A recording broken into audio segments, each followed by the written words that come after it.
Aunque parezca sorprendente, sobre el atentado ocurrido hace algunas horas en Bruselas, donde han muerto más de 26 personas y donde se supone que ha muerto una compatriota nuestra, perdón. Roberto, buenos días. Buenos días, Nicolás. Información en vivo. Efectivamente, lamentable confirmar que una compatriota peruana, pucalpina ella, que radica en Bruselas desde hace ya 6 años, es Delma Tapia Ruiz, de 36 años, que se casó con un belga y que lamentablemente en horas de esta mañana nos han confirmado desde la propia Bruselas, en Bélgica, dándonos cuenta de este lamentable atentado en donde habría perdido trágicamente la vida. Ella se desplazaba precisamente hacia el aeropuerto cuando ocurrieron los hechos, acompañada de sus 2 gemelitas.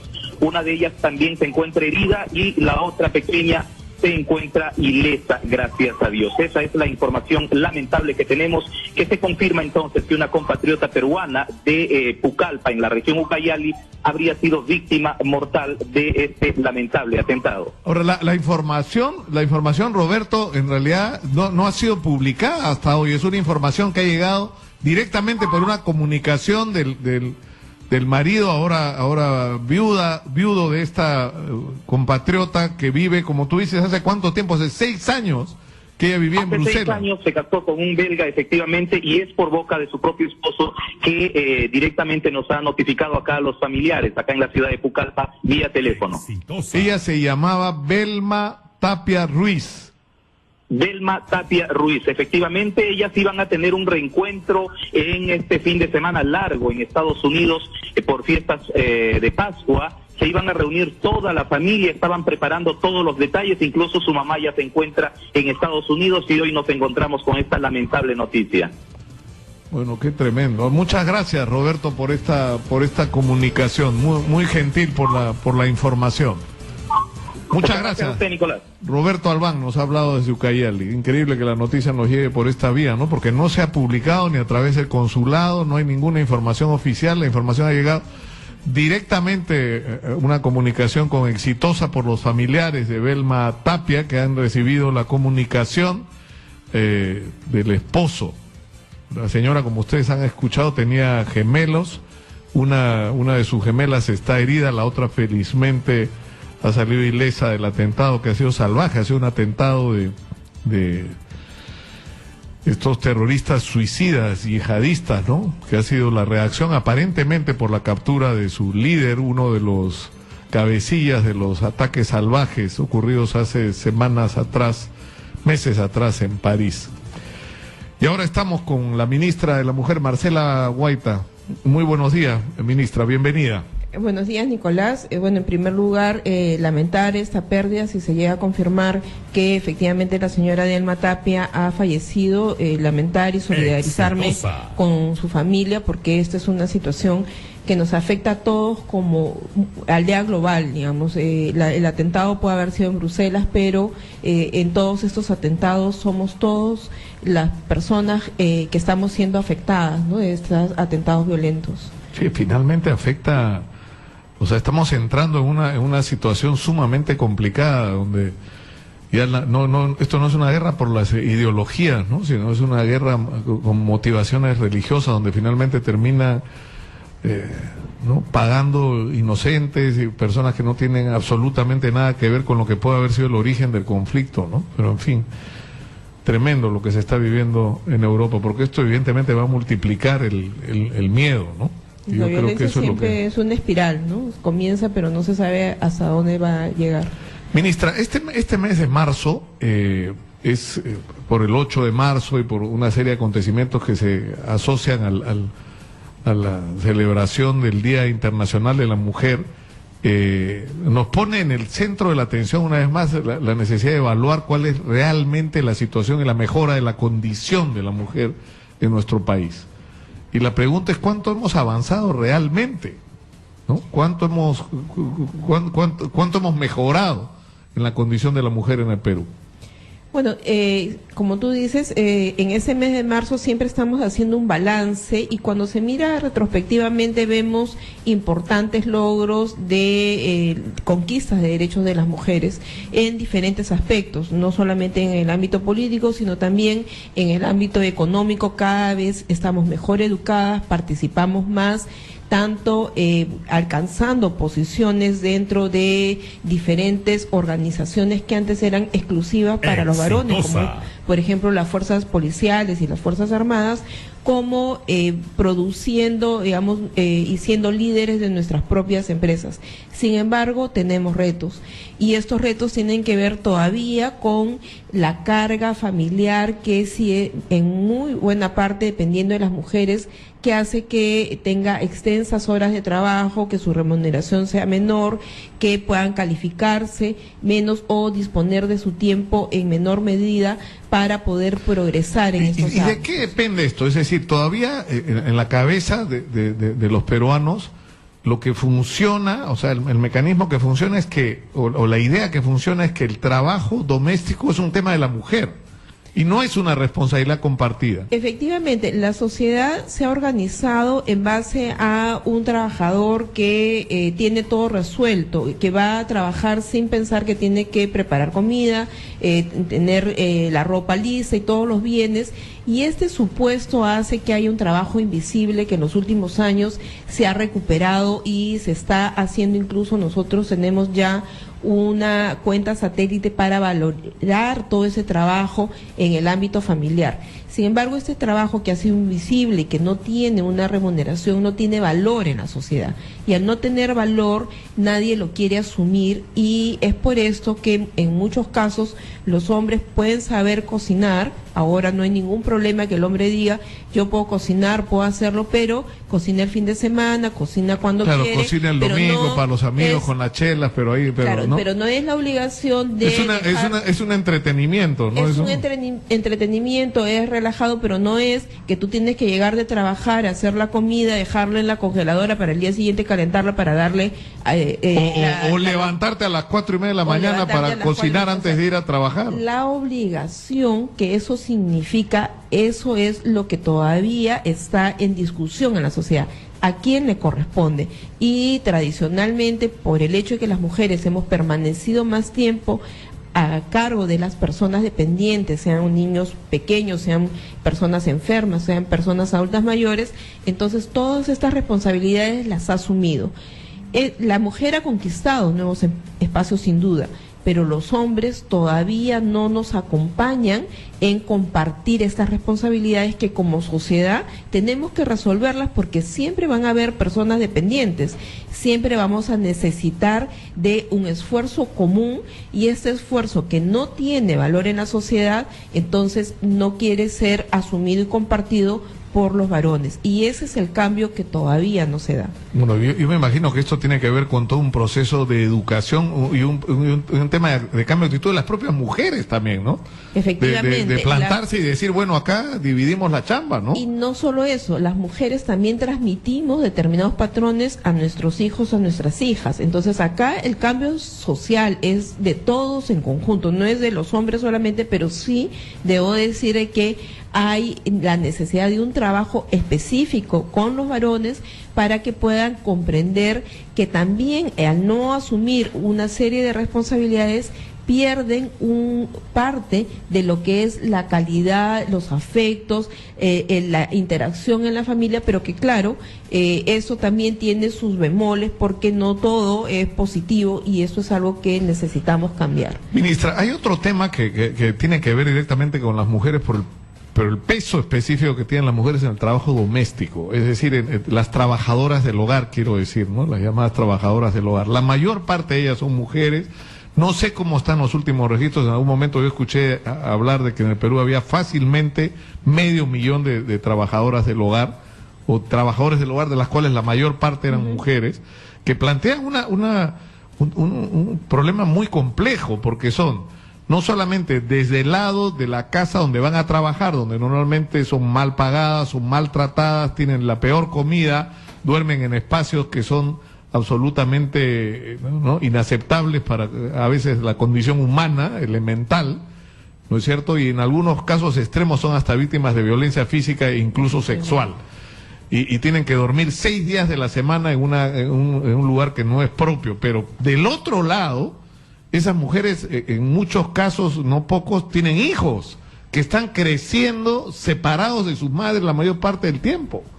Entonces, ¿cuándo vamos a enfrentar este asunto? ¿Qué estamos haciendo para enfrentarlo? Sí, la realidad de las personas que trabajan en el hogar también está cambiando, ellas se están organizando, incluso ahora en las listas para el Congreso hay personas que las representan y eso es muy importante porque efectivamente en la situación de las personas trabajadoras del hogar muchas veces no es realmente tomada en cuenta y no se conoce porque hay mucha informalidad. Entonces hay un grupo que es más moderno, que tiene mejores condiciones, que tiene derechos, que ya no está en las condiciones que tú has mencionado, pero hay otro grupo muy informal que efectivamente sigue trabajando en malas condiciones, que siendo mujeres asumen toda esta responsabilidad del cuidado de una familia, pero su propia familia está al cuidado de terceras personas. Entonces, esto también está cambiando, sin embargo, el Estado debe poner atención en cuáles son las condiciones de estas trabajadoras del hogar y la existencia misma de las trabajadoras del hogar tiene que ver con la conquista de derechos de otras mujeres que participan en el mercado, pero sus responsabilidades no pueden ser transferidas a un miembro de la familia y terminan siendo transferidas a otra mujer que ocupa su lugar en la gestión de todo el aspecto reproductivo de una familia. Sin embargo, yo creo que ahora tenemos una regulación, tenemos derechos, hay posibilidad de que esas trabajadoras denuncien una situación. Nosotros, por ejemplo, desde la perspectiva de la violencia, hemos recibido muchos casos y atendemos el domingo específicamente porque es el día en que ellas pueden hacer denuncias cuando sufren de violencia, que lo hay al interior de estas familias. Ahora, ahí hay que producir un cambio, o sea, porque lo que debería ocurrir es lo que ya está ocurriendo en muchos lugares del mundo, donde un trabajador que presta servicio doméstico llega a trabajar a la mañana y se va al final del día como en una jornada laboral cualquiera y vuelve a dormir a su casa, que es lo normal.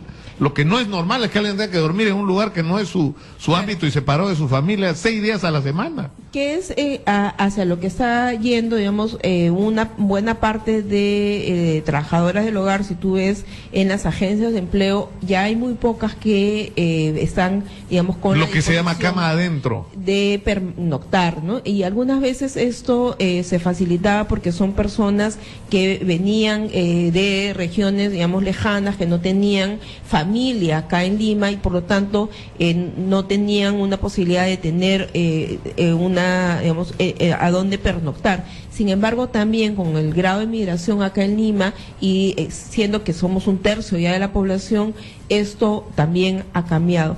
Pero también quería hablar, Nicolás, sobre algunos otros aspectos positivos de la situación de la mujer. Nosotros en ese mes de marzo hemos ya lanzado la condecoración de Orden al Mérito de la Mujer, porque así como en muchos casos líderes de trabajadoras del hogar como otras mujeres tienen historias muy importantes en lo que es la conquista de derechos y nosotros queremos que las instituciones públicas, privadas, se presenten a estas mujeres con estas historias valiosas para que como Estado reconozcamos su aporte. ¿Y cuál es el procedimiento para seleccionar a las mujeres que merecen esta condecoración? A ver, son 13 categorías. Nosotros tenemos un reconocimiento para personas que han trabajado por pueblos indígenas, para mujeres que han trabajado por la población afrodescendiente, para mujeres que han destacado como mujeres empresarias en la conquista de derechos en el ámbito también militar, policial, en fin, hay una serie de categorías que si ustedes entran a nuestra página web pueden ahí ver cuáles son las características de cada una de estas categorías. Una institución público, privada, una organización puede presentar hasta 3 candidatas y hay una ficha que hay que llenar los datos y a partir de estos datos nosotros les pedimos que corroboren esto que afirman con alguna documentación y vamos formando los expedientes. En algunos casos esto lo pueden hacer directamente por internet y en otros casos que no tienen acceso. ¿Y cuál es el ingreso a internet? Es la página web del ministerio, www.mimp.gov.pe/orden mérito. Ahí, entrando a la página web, pueden buscar orden al mérito de la mujer. Aparece el link, va a aparecer el link. Y los que no tienen y que nos están escuchando en ese momento la posibilidad de hacerlo por internet, también en cada uno de los centros de emergencia mujer que están en todas las provincias del país pueden presentar las candidaturas de estas historias de mujeres que creemos es importante resaltarlas porque en el Perú todavía estamos en un momento de promover esos derechos y hay muchísimas mujeres que están trabajando por su comunidad, que es importante reconocer sus aportes, porque como digo, el avance de los derechos de la mujer es una conquista y esta conquista es permanente, esta conquista la están haciendo en este momento mujeres del norte, del centro, del sur, de la selva, de la sierra, y esas son las historias que queremos y hay que reconocer el mérito de estas mujeres. Y esta condecoración es en junio, me parece. Esta condecoración efectivamente la vamos a dar en junio. Nosotros tenemos una fase primero de candidaturas que va a ser hasta el 20 de abril. Y luego, a partir de las fichas que se hayan llenado, nosotros vamos a ponernos en contacto para corroborar la información, para documentar, y a partir de eso hay una comisión del ministerio que hace una terna con aquellos que hayan tenido mayor puntaje.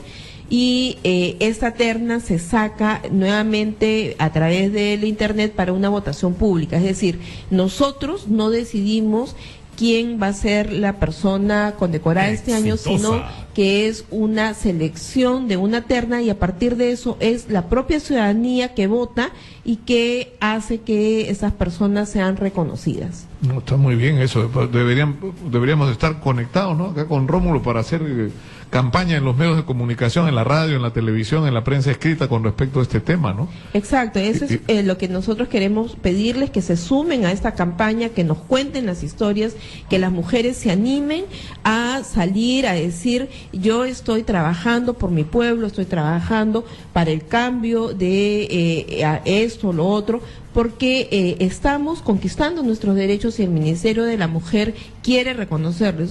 Te comento que nosotros, por ejemplo, hace algunos años hicimos un reconocimiento a esta líder achaninca, Buendía, que luego tuvo un reconocimiento mundial. Internacional, claro que entonces, sí. Estas historias, digamos, las vamos conociendo poco a poco y vamos también promoviendo estas historias de mujeres valiosas que algunas veces su trabajo está muy escondido y es importante saber que allí donde nos encontremos estamos aportando para el futuro del país. No, y además estas historias lo que muestran es que se pueden hacer las cosas diferentes. Se pueden cambiar las cosas, yo creo que es lo más importante. Muchas gracias, ministra, y cuente con nuestro compromiso para esta campaña, para buscar a estas mujeres ejemplares en el Perú. Y para que postulen también las mujeres que de repente pasan por acá y que pueden postular, siempre y cuando no sean candidatas, porque este año una prohibición del reglamento es que sean candidatas, porque evidentemente es otro orden. Muchas gracias a la ministra Marcela Guaita, ministra de la Mujer, por estar con nosotros esta mañana. Estoy quedando en deuda. Hay un señor que ha venido como 40 veces, está siempre en la puerta del canal, lo he entrevistado alguna vez en los últimos meses. Mañana va a estar con nosotros. Tiene una denuncia increíble de lo que está pasando en nuestro sistema judicial. Increíble. Es decir, hay un proceso judicial donde se admite un documento firmado por un muerto. Y cuando se demuestra que es un muerto el que ha firmado el documento, dice, uy sí, pues un muerto. Y los jueces sabían que el señor estaba muerto y lo habían admitido. El proceso llega, es una pesadilla.